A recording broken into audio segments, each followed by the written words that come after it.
रहीम।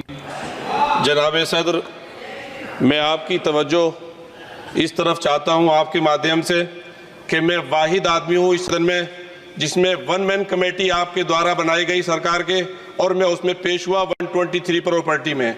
Justice Aryan ने जो report पेश की आज तक वक्फ बोर्ड को नहीं बताया गया, चूंकि वो आपकी मंशा के खिलाफ थी और गवर्नमेंट की मंशा के मुताबिक नहीं थी। 123 प्रॉपर्टी में जब मंशा के खिलाफ हमारे नहीं आई, मंशा के मुताबिक नहीं आई, तो हमने 2 मैन कमेटी बनाई और 2 मैन कमेटी ने भी कोई रिपोर्ट वक्फ बोर्ड को नहीं दी, जबकि वक्फ एक्ट जो है 1995 जो है वो पार्लियामेंट से पास शुदा है कि हम पार्लियामेंट के जो एहतराम है उसका नहीं कर रहे, उसके हुकूक का। इसी तरह से सर सूबाई हुकूमतों को इख्तियार दिया गया।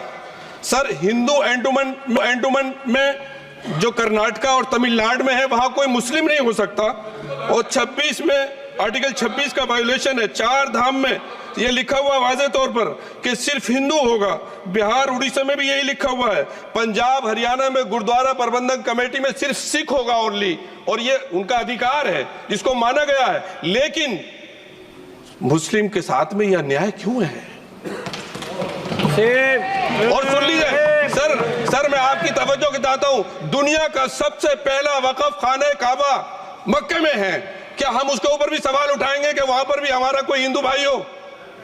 हम अपने वकार को, अपनी इज्जत को, अपने मुल्क की, अपने शान को, अपने संविधान को खुद अपने पैरों तले रौंद रहे हैं। और वक़्फ़ एक मुसलमानों का मजहबी अमल है, एक मजहबी फरीजा है। इससे उनको महरूम कॉन्स्टिट्यूशन के जरिए से भी कोई ताकत नहीं कर सकती। सर ये हम बहुत बड़ी गलती करने जा रहे हैं जिसका खुमियाजा हमें अभी नहीं सदियों तक हम भुगतते रहेंगे, क्योंकि हम खुद अपने कॉन्स्टिट्यूशन को, संविधान को, उसकी पामाली कर रहे हैं। अगर हमें इस सिलसिले में मैंने सर पूरा मैंने उसको मध्यम से पढ़ा है और मैंने पूरी 40 तरामीम जो उसमें गलत है उसको लिखकर जो है वो मैं लेकर आया हूँ। सर इसके जरिए से सरकारी अमले को बाज़ाब्ता तौर पर यह हक आखिर लोग कलेक्टर को दिया जा रहा है। सर्वे कमिश्नर के इख्तियारात खत्म किए जा रहे हैं। आखिर सर्वे कमिश्नर भी तो गवर्नमेंट ऑफ इंडिया का होता है। सर ऐसे कैसे कर सकते हैं हम?